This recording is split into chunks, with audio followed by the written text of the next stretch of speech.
या देवी सर्वभूतेषु शक्तिरूपेण संस्थिता नमस्तस्ते नमस्तस्ते नमस्तस्ते नमो नमः. नमस्कार, मी पूजा आपल्या चॅनलवर तुम्हा सगळ्यांचं पुन्हा एकदा खूप खूप मनापासून स्वागत करते. तुमच्या सगळ्या इच्छा स्वामी महाराज लवकरात लवकर पूर्ण करत ही स्वामींच्या आणि प्रार्थना करते व आजच्या आपल्या व्हिडिओला सुरुवात करते. मार्गशीर्ष महिन्यातील शेवटचा गुरुवार लवकर आलेला आहे. येत्या गुरुवारी अवघ्या 2 दिवसावरती उद्यापन आलेला आहे. शेवटचा गुरुवार हा म्हणजे चौथा गुरुवार असणार आहे आणि चौथ्या गुरुवारी आपलं उद्यापन आहे. भरपूर जणांच्या प्रश्नांची उत्तर मी कालच्या व्हिडिओमध्ये दिलेलीच आहेत, पण आज तुमच्यासोबत मी शेअर करणार आहे मार्गशीर्ष महिन्यातील गुरुवार आपण प्रत्येक गुरुवारी नियमांचं काटेकोरपणे पालन केलेलं आहे. कोणाकोणाला गुरुवार करता आला नाही किंवा एखादा गुरुवार त्यांचा चुकला असेल तर त्यांनी कशा पद्धतीने उद्यापन करायचं हे मी कालच्या व्हिडिओमध्ये सांगितलेलं नव्हतं. ते देखील मी क्लिअर करते थोडक्यात. पण आजच्या व्हिडिओमध्ये आज आपण पाहणार आहोत मार्गशीर्ष महिन्यातील शेवटचा गुरुवार आहे.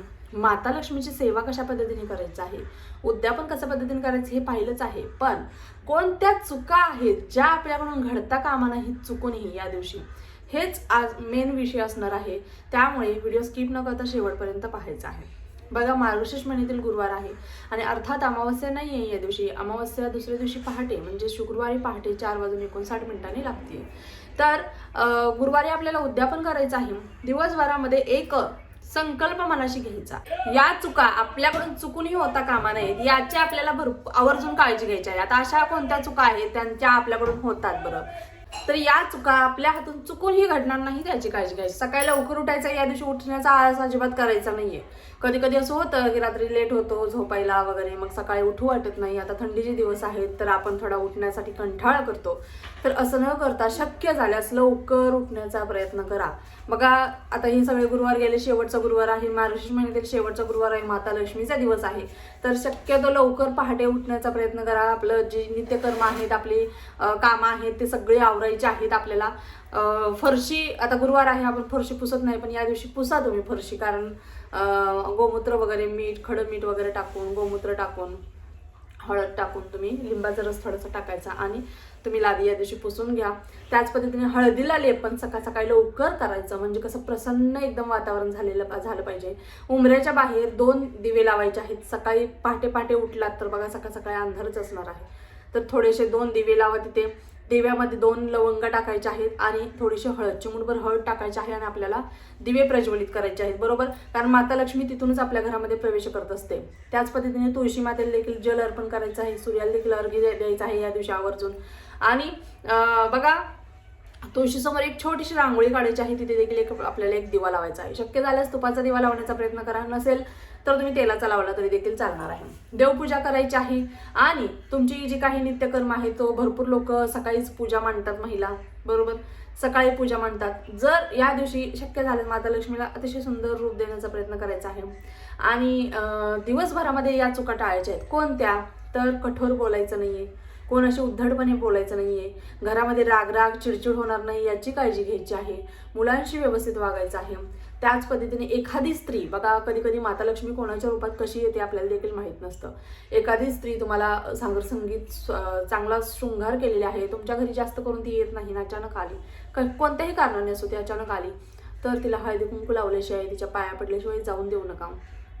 तिला दूध साखर किंवा पाणी, चहा वगैरे विचारायचं आणि तिला नंतर मग पाठवायचं आहे, बरोबर. कारण माता लक्ष्मी कोणाच्या पायाने आपल्या घरामध्ये येईल सांगता येत नाही. नाहीतर ती माझ्याशी अशी वागली होती, मी तिच्याशी बोलणार नाही, हे असं करणार नाही, तसं करणार नाही, असं कोणताही राग द्वेष आपल्या मनामध्ये ठेवायचा नाहीये. किंवा तिने माझ्याशी असं केलं, किंवा महिलांना माहिती आहे ना, एक गोष्ट कळली की ते म्हणजे ती पुढे वेगवेगळ्या प्रकारे जात असते, बरोबर. तर कोणाविषयी बोलायचं देखील नाहीये.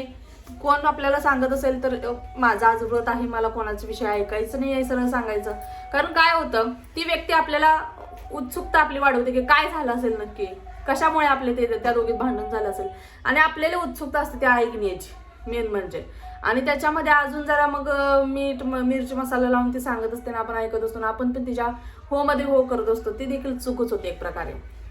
त्यामुळे कोणाविषयी राग द्वेष उद्धटपणे वागायचं नाहीये किंवा कठोर कोणाशी बोलायचं नाही. आपलं वर्तणूक चांगलं ठेवायचं आहे. दिवसभर जितकं शक्य होईल तितकं ओम श्रीम ओम श्रीम ओम श्रीम ओम श्रीम ओम श्रीम हा माता लक्ष्मीचा मंत्र आहे, या मंत्राचा जप करत बसायचा. जेव्हा उठता बसता चालता बोलता जेवता स्वयंपाक करता तुम्ही हे मंत्राचा जप करू शकता.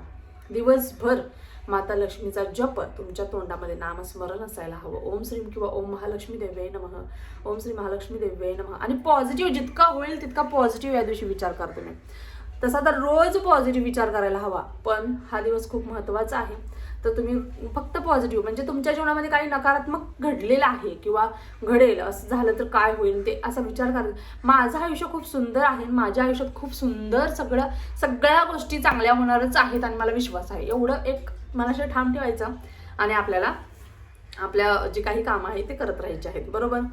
सायंकाळच्या वेळेस चुकून ही कोणाला दररोजच आहे, पण या दिवशी तरी कोणाला मीठ दही वगैरे कोणाला देऊ नका, सुई कोणाला देऊ नका सायंकाळच्या वेळेस. बरोबर. या गोष्टींचं पण पालन तुम्हाला आवर्जून करायचं आहे या सगळ्यामध्ये. त्याच पद्धतीने आपल्या घरामध्ये जी महिला येणार आहे ती माता लक्ष्मी स्वरूप आहे, त्यामुळे तिचं व्यवस्थित पूजन माता लक्ष्मी समजून करायचं आहे. हळदी कुंकू लावायचं आहे, तिचा पाया पडायचा आहे. माता लक्ष्मीचं रूप आहे, तिचा आशीर्वाद घ्यायचा आहे आपल्याला. बरोबर.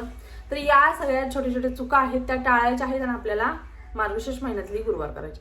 आता भरपूर महिला अशा असतील त्यांना व्रत करताच आलं नाही, म्हणजे 1 2 3 गुरुवार, 3 गुरुवार असेच गेले, तर शेवटचा गुरुवार आम्ही केला तर चालेल का? तर चालेल. तुम्ही शेवटचा गुरुवार 1 गुरुवार करून जरी उद्यापन केलं तरी देखील चालणार आहे, काही सुद्धा हरकत नाही. कोणाकोणाची इच्छा असते आमचे 3च होत आहेत आता, मग आडनाड 3 करून आम्ही उद्यापन कसं करू? तर तुम्ही पुढच्या म्हणजे पौष महिन्यामध्ये येणाऱ्या कोणत्याही गुरुवारी पूजा मांडणी करून उद्यापन करू शकता, हे देखील मी तुम्हाला सांगते. त्याच पद्धतीने आपल्या घरी जी कुमारिका येईल, सुवासिनी येईल, तिचा मानपान व्यवस्थित करायचा आहे. आणि संध्याकाळी ज्यावेळेस आपण उत्तर पूजा म्हणजे उद्यापनासाठी महिलांना बोलवतो त्यावेळेस त्याच्या अगोदर आपली जी पोथी वगैरे सगळी वाचून झाली की माता लक्ष्मीची एकदा नजर काढायची आहे. कारण आपल्या देवांना नजर लागत नाही, पण माता लक्ष्मीची एकदा नजर काढायची आहे. मिठाने काढा, तुम्ही जशी काढता तशा, आपल्या मुलांची कशी काढतो आपण अशा पद्धतीने आपल्याला नजर काढायची आहे. बरोबर.